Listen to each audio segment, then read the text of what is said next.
Boston, what a look. Mitchell the lay on a beautiful play. And a play that looked very similar to the first one. But she hopes to get to Candace Parker level with her game as Mitchell lays it in off the delivery from Clark. Mitchell already with 4 points. Here's Mitchell with the space and the hit from three. Here's Mitchell. Mitchell into the paint, the reverse is good. 9 already for Kelsey Mitchell. Before the game with the ownership for this franchise has just loved it. As Mitchell rings in another. How about Kelsey Mitchell? Just a slight difference game shot clock. Mitchell, oh, what a move. Mitchell, my goodness, what a flip.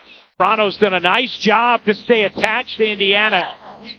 Clark, lot of space, drains another. Give credit to Kelsey Mitchell. She set a nice little flare screen there. What happens when one Fever star explodes for 16 points in the first quarter, and then Caitlin Clark starts raining threes in the second half?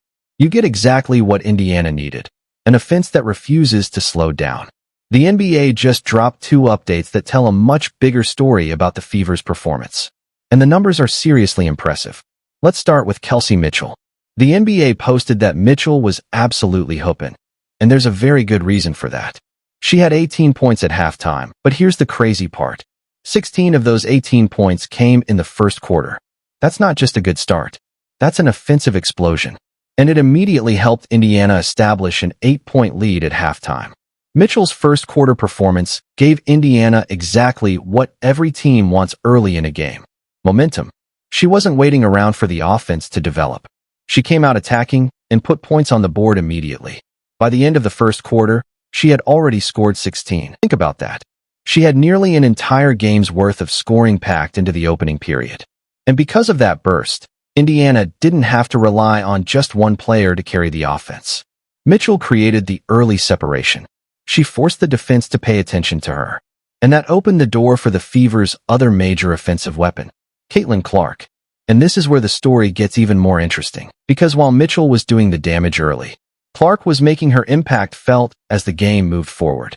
The NBA's next update showed Clark knocking down another 3. And at that point, she had reached 18 points, with 4 made 3-pointers. That 3-point shooting is a huge part of Clark's impact.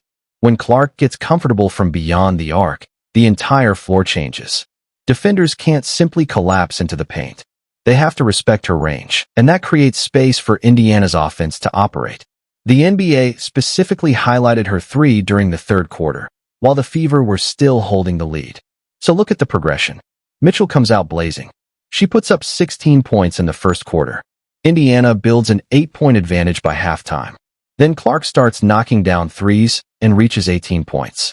That's a completely different type of offensive contribution.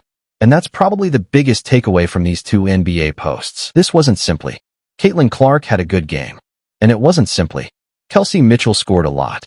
The bigger story is that Indiana was getting major production from both of them at different moments. Mitchell provided the early punch. Clark provided the perimeter scoring and continued production. And when you have 2 guards capable of putting pressure on a defense like that, opponents have a problem. Because if you focus too heavily on Mitchell, Clark can hurt you from 3. If you chase Clark around the perimeter, Mitchell can hurt you on the offensive end. That's the kind of offensive balance that can make the Fever extremely difficult to contain.